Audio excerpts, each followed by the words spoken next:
Hoje é o dia limite para você declarar o seu imposto de renda e é claro que eu não podia deixar passar essa data sem lembrar de algumas coisas óbvias sobre esse roubo institucionalizado.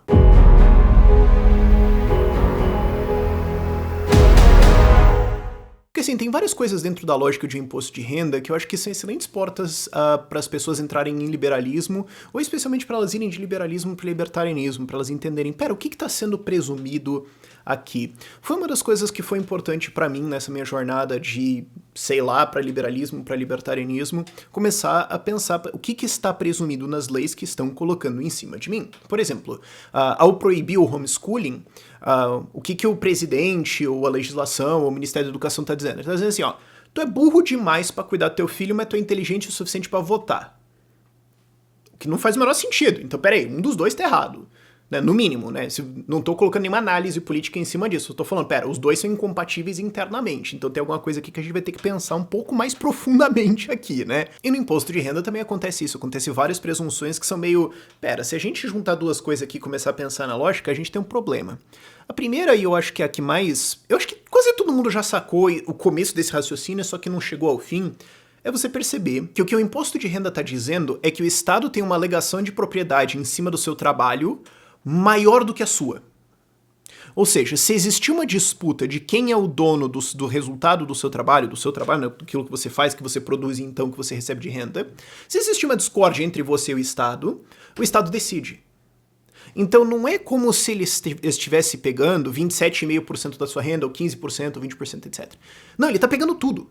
Ele tá falando, escuta, não, quem decide quanto fica pra você e pra mim sou eu. É como se você tivesse um pai que dá uma mesada lá pro filho, né, de 50 por mês, sei lá, e você falasse assim, não, o filho tem uma renda de 50 reais. Não, mas se existir uma disputa, quem que é o dono do dinheiro? Quem que tá recebendo essa grana?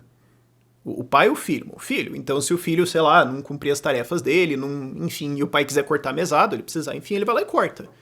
Ele tem a alegação, ele controla. Ele que decide no fim das contas o que vai acontecer. É a mesma coisa com o imposto de renda. O que o Estado está dizendo é o seguinte, olha, você trabalha e tudo mais, beleza, a gente deixa isso, a gente não vai mandar você trabalhar em uma coisa em específico, você é livre para fazer isso, para escolher o que você vai trabalhar. Bom, algumas coisas você não pode trabalhar, mas enfim. Você vai fazer isso aqui de maneira geral onde a gente deixa e de maneira geral nas regras que eu coloquei aqui. Mas daí quando você pegar o saldo e levar para casa, a gente vai dividir. E quem decide a divisão sou eu. Então, no fim das contas, ainda existe uma alegação de propriedade, no fim das contas, em você. É só que ele tá falando, não, pera, ao invés de eu... Vamos fazer uma coisa mais governo eficiente aqui. Ao invés de eu controlar você a tua vida inteira, você tá livre pra quase tudo aí que você quiser fazer de atividades profissionais, mas eu ganhar minha fatia, tá bom? E, se você discordar, eu decido. E se você resistir, eu vou mandar uma cartinha pra você. E aí é o que o libertário sempre fala, né? No começo vai ser uma cartinha educada, pode ser assim, poxa, eu acho que você se equivocou aqui, né? Pô, né? Depois as cartinhas vão ficando menos educadas, até que vai aparecer alguém da justiça, até que vai aparecer alguém da justiça, entre aspas, né? Porque não tem nada de justiça nisso. Até que vai aparecer algum funcionário do Estado e vai falar, ô, escuta, para com esses negócios aqui. E eventualmente as ameaças vão subindo. E o que acontece no fim das contas, se você resistir? Porque você pode falar assim, eu não vou ser preso. Não, quer dizer, em outros países você vai, né? Nos Estados Unidos, por exemplo, sim. No Brasil, mas não se prende por imposto de renda, então não é roubo. Eu já vi esse argumento, é muito maluco, mas... Aí se você não fizer as coisas, bom, eles vão cancelar seu CPF, eles vão cancelar acesso seus a certas coisas. E se você tentar ter acesso a isso, ou se alguém fornecer acesso a você, bom, uma hora vai entrar num crime. É só que você está adicionando um passo. Ao invés de você direto ir pra cadeia, você vai perder acesso a algumas coisas. E aí o que acontece se você tentar usar isso, eventualmente vai ser um crime, eventualmente você vai ser preso, se você resistir à prisão, você vai ser morto. Por quê? Porque você não ficou de boa com a alegação de propriedade que o Estado tem em cima do seu trabalho.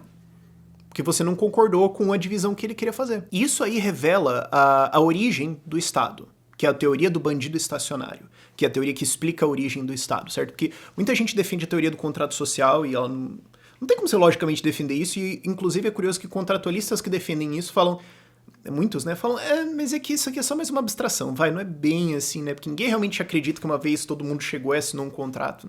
Isso não é levado a sério por ninguém. Eu nunca encontrei alguém que de fato achasse isso, que todo mundo concordou explicitamente lá e vale, né? Sempre meio, não, mas é que implicitamente, veja bem, né? Você não disse não, então toca o baile, sabe? O que é a teoria do bandido estacionário? O que acontece? Você tinha pessoas livres e você tinha criminosos. Você tinha bandos criminosos que pilhavam as pessoas e tudo mais. E os caras sacaram, cara, puta trampo você ter que invadir uma cidade, uma aldeia, matar um pessoal, submeter a galera, desarmar eles, pegar a parte do que eles ganham. Porque assim, eu não posso matar todo mundo e roubar tudo, porque daí de quem que eu vou roubar daqui 6 meses, né? A gente precisa, né, roubar só um pouquinho. É a mesma coisa com criação de gado, né? Você não pode matar o rebanho inteiro, você tem que matar uma parte e deixar o resto reproduzir. Né? Você tem que ter essa administração do rebanho. Então assim, eu vou ter que voltar aqui de novo e tudo mais, e os caras vão, o que acontece, né, eles vão começando a desenvolver defesas melhores, porque eles já conhecem a gente como ladrão, a gente vai ter que entrar em novos lugares, e daí a gente não conhece eles também. O custo de transação desse crime é muito alto. E se a gente só invade uma vez, fica lá, desarma a população, sei lá, cria uma escola nossa pra dizer que na verdade a gente é muito legal, ou sei lá, tipo uma forma especial de Deus, alguma coisa assim.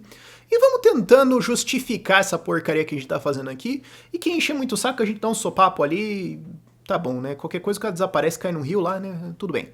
E com o tempo você vai normalizando isso, com o tempo as pessoas vão se acostumando com isso, e com o tempo também, o que acontece é que para gerar essa legitimidade, né, ele começa a fazer algumas ações. Não tô roubando vocês. Quer dizer, pode ser que eu tô, mas eu fiz uma rua aqui.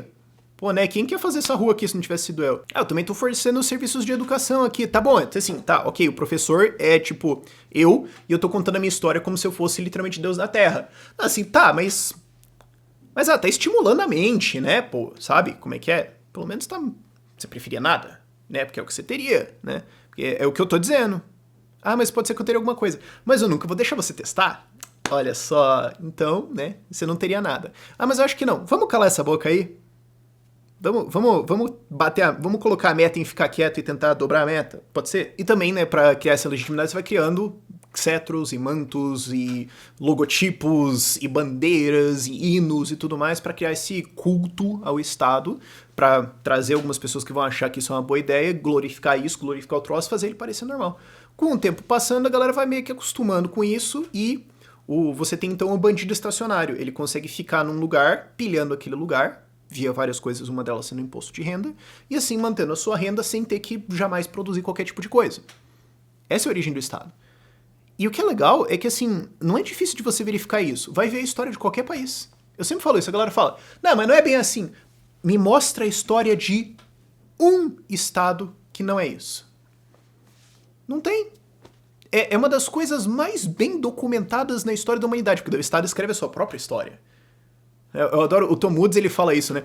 Você aprende na escola estatal como se o Estado faz tudo, né? Imagina como se você tivesse, assim, a escola do Walmart, e na parede da escola tem os presidentes do Walmart, e tudo que aconteceu de bom na humanidade foi que o presidente teve uma boa ideia lá, é só ele, o resto a gente deixa de lado, né? Os caras gostam de criar a sua própria história, faz parte dessa glorificação, né? E também faz parte de você controlar o presente e o passado, né? Se você controla o que as pessoas sabem sobre o passado, você controla as ideias que elas conseguem fazer pra frente. Mas o fato é que os caras são tão arrogantes, tão cheios de si, que eles não evitam escrever a origem. É só que eles colocam numa coisa bonitinha. Não, pô, a gente chegou aqui e a gente, assim, civilizou os índios. Foi tipo um processo, assim, civilizatório, né?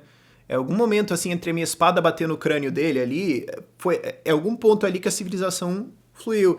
Ah, morreu um pessoal, né? Mas, pois é, né? Mas aí tudo bem. Não tem problema, vamos... Pula essa, vai pra parte lá que o cara cantou o hino. Vamos pra essa, fica legal aí. Você vê, curioso, não tem uma história de um estado que não comece com... Pô, e daí eles mataram uma puta galera e mandaram o resto calar a boca e começaram a roubar eles. É só ver a história de qualquer um. E isso vai dar em várias coisas, uma delas é o imposto de renda. Mostra isso, né? Essa alegação do Estado em cima da sua propriedade. No fim das contas, você trabalha, você recebe, ele decide quanto que é dele e o resto fica pra você. E daí ele vai ver o que ele vai fazer com o resto também. Vamos ver, pode ser que a gente mude de ideia e tudo mais. Se não gostar, bom, vamos calar essa boca aí, né? Outra coisa curiosa do imposto de renda o Murray Rothbard, ele aponta isso no Manifesto Libertário, que aliás eu recomendo como uma leitura introdutória, assim, a galera sempre me pergunta leituras introdutórias, eu acho que ok, o livro tá contextualizado nos Estados Unidos, ainda na Guerra Fria e tudo mais, mas tem várias coisas ali que são boas pra você sacar o mundo real ali, né. E uma das coisas que ele fala bom, você tem que produzir provas contra você mesmo, então você tem que apresentar pro Estado a sua renda, para que então ela seja roubada. Se você ocultar isso, é crime. Aí não pode. Não, Rafa, contravenção no Brasil, porque daí não sei o que, só que outros países é crime. Vocês entenderam, né? Você tem que produzir provas contra você mesmo e você tem que trabalhar para compilar a sua renda e calcular quanto que você deve pro Estado sem ser pago por isso, então você tem que trabalhar pra ele nisso. E se ele complicar a legislação demais, você vai ter que trabalhar mais, bom, aí sinto muito, né? Vai ter que trabalhar mais aí. Ah, não, mas eu não tenho tempo pra isso. Não interessa, porque lembra aquela parte de você não fazer isso vai dar errado? Vamos lembrar dessa parte aí, né? Ok, foca em apresentar pro Estado o quanto você deve. E, se tiver errado, você vai ser punido. Aí você fala, mas como é que ele sabe que tá errado? Bom, ele sabe quanto você deveria apresentar. Bom, então por que você tem que declarar se ele sabe? Se ele cruza tudo lá e ele sabe. Quer dizer, não pegam os políticos aí, né? Engraçado, o Sérgio Cabral nunca foi pego no imposto de renda, né? Você imaginaria? O Lula também nunca foi pego no imposto de renda. Você imaginaria que alguém ia ter flagrado alguma coisa ou duas ali? Aparentemente passou. Então, quer dizer, você tem que declarar o que você fala que é verdade, eles vão ver o que é verdade, e se tiver errado... Pelo menos na Estônia, os caras já te mostram a declaração. Porque os caras sacaram, que é uma coisa soviética, porque eles foram ocupados, invadidos por décadas pela União Soviética, eles sacaram que esse negócio todo do Estado pedir pra você apresentar coisas que ele já sabe pra você se ferrar, é um negócio assim meio totalitário, né? É um negócio meio sádico, né? Então assim, já que vamos fazer, pelo menos assim, ó, você fala o que você sabe sobre mim, tá bom, eu pago, acabou. Você não precisa fazer, a tua declaração já vem pronta. Pelo menos isso. Pelo menos alguns países têm a dignidade de tirar esse passo, de deixar você se incriminar ainda mais, pra ver se você se ferra ainda mais. Pelo menos eles simplificam o oficialismo, sabe? Vai logo, dá um tapão na cara, acabou, sabe? Não precisa ficar ali também xingando o cara, abuso, tudo mais. Não, vamos direto. Pelo menos tem isso, assim, sabe? Outra coisa também que é uma coisa moderna, mais do imposto de renda. Moderno eu quero dizer assim, a Segunda Guerra Mundial mais pra frente, né? Que é a ilusão da restituição do imposto de renda. Não, você ganhou uma restituição, você ganhou uma grana. Ah, porque você declarou aqui o seu seguro de saúde. Ah, você tem um seguro de saúde aqui no plano de saúde privado aqui, né? Que é caro por causa do imposto que tem nele também, né? Olha só. E no limite que a gente dá, porque a gente fala, ó, você pode declarar até aqui, mais que isso você gastou aí é azar teu, né? Que a gente vamos também, né? Não vamos assim, como assim? Você acha que você vai pegar o teu dinheiro de volta? Não, escuta, né? Vamos se situar, né? Não, você pode declarar o seu saúde privada ali. Ah, que legal, né? Você já pagou imposto pelo SUS, né? Mas você pode declarar isso. E você ganha uma restituição. Aí você tem a ilusão que você ganhou uma grana.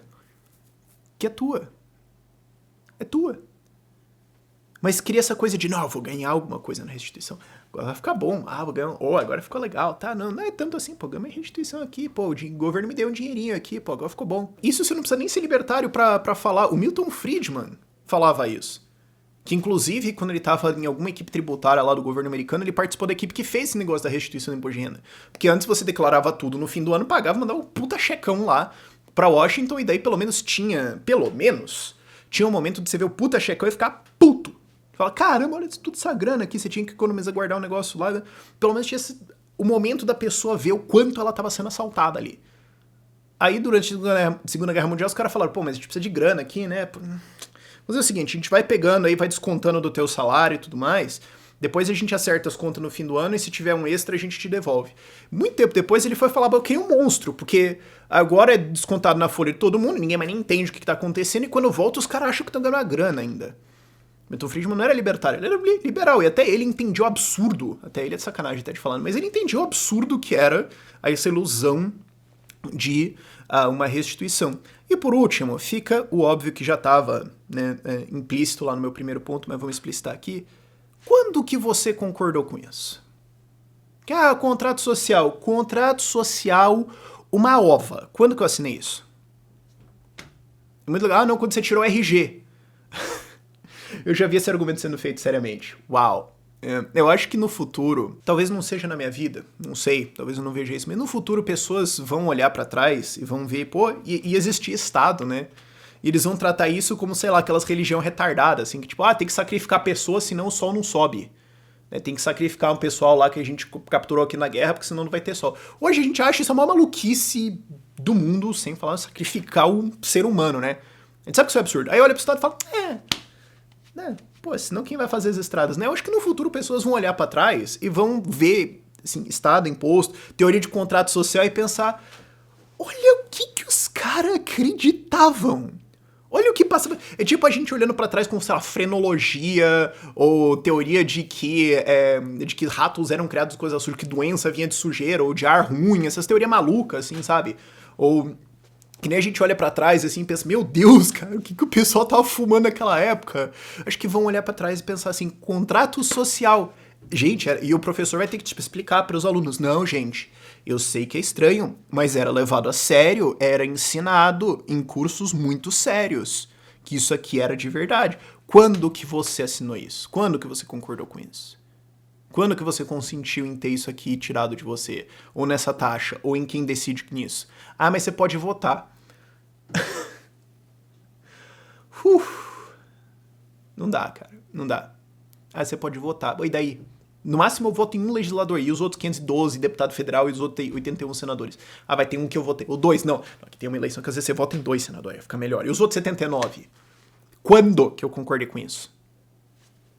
Quando que eu concordei em alguma coisa do sistema? Nada. O que acontece é que, como eu falei antes, parte do gasto do Estado para se tornar um bandido estacionário vai para criar uma legitimidade, vai para pagar gente que defende ele, para dizer que isso aqui é bonitinho, que é necessário construir umas estradas, fazer umas logomarcas e tal, né? As coisinhas bonitinhas assim.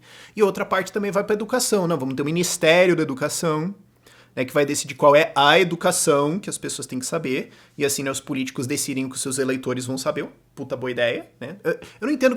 O David Friedman, filho do Milton Friedman, ele fala isso. Se tivesse um Ministério do Jornalismo, que vai ter os jornais, não, pode ter uns jornais privados, mas vai ter uns jornais estatais, e ele vai regular como os jornais privados podem fazer as coisas, o que eles podem e não podem falar, quanto custa e tudo mais. E daí vai ter o jornal estatal gratuito e os outros você tem que pagar, né? E ele vai decidir como é que você pode falar o que você... A gente ia achar isso a coisa mais Coreia do Norte da galáxia. Ministério do Jornalismo. Aí a gente olha para o Ministério da Educação e fala... Parece razoável. Cara, eu imagino os stand-ups que serão feitos no futuro sobre a era em que existia Estado. Deve ser um negócio muito maluco. Mas daí eles gastam com essas coisas e faz a galera achar que isso aí é normal. E cria uma legitimidade, cria uma paz. A galera meio que fala assim, tá errado, bom. De fato não existe propriedade privada, porque eu pago imposto de renda, IPTU, imposto de consumo, imposto do meu carro, né? Se eu zoar muito os caras também eu posso tomar um processo. De fato não existe, mas fazer o quê? E como é que ele faz isso, fazer o quê também? O Estado vai lá e fecha as portas pra liberdade, fecha as portas onde você consegue criar outras coisas, porque daí você não consegue nem visualizar como é que seria sem ele. Né? É o ápice do relacionamento abusivo. Você não pode nem falar com outra pessoa lá, porque vai que você decide que ela talvez vai ser um relacionamento melhor do que o que existe agora. Não, você não pode isso. Não, mas se eu quiser fazer um negócio aqui diferente... Não, aí não pode testar. Mas se eu quiser inventar uma tecnologia... Não, peraí, ó. Primeiro o político vai discutir como é que pode ser essa tecnologia. Aí a gente vai ver se você pode inventar ela ou não. De qualquer forma, a gente regula aí, tá? Pra fechar as possibilidades. É um relacionamento abusivo. Você fecha, você não deixa a pessoa ter contato, você não deixa a pessoa ver o resto do mundo, até porque no mundo tem Estado, mas não deixa a pessoa ver outras possibilidades, inovar, sair fora disso. Não, tudo tem que estar regulado, tudo tem que estar no controle dele. Tem que ter acesso ao teu celular, tem que ver tuas mensagens, tem que ver teu zap, quem que você curtiu no Twitter, pra ver se não tem nada de errado aí. E aí, se fizer alguma coisa errada, porque daí vai ter que responder processo, de repente vai preso, não sei. Isso é Estado, e isso é imposto de renda, que hoje está no limite para você fazer a sua declaração para a Receita Federal. Faça ela bonitinho, porque senão, né, já sabe. Por esse vídeo é isso. Tchau, tchau.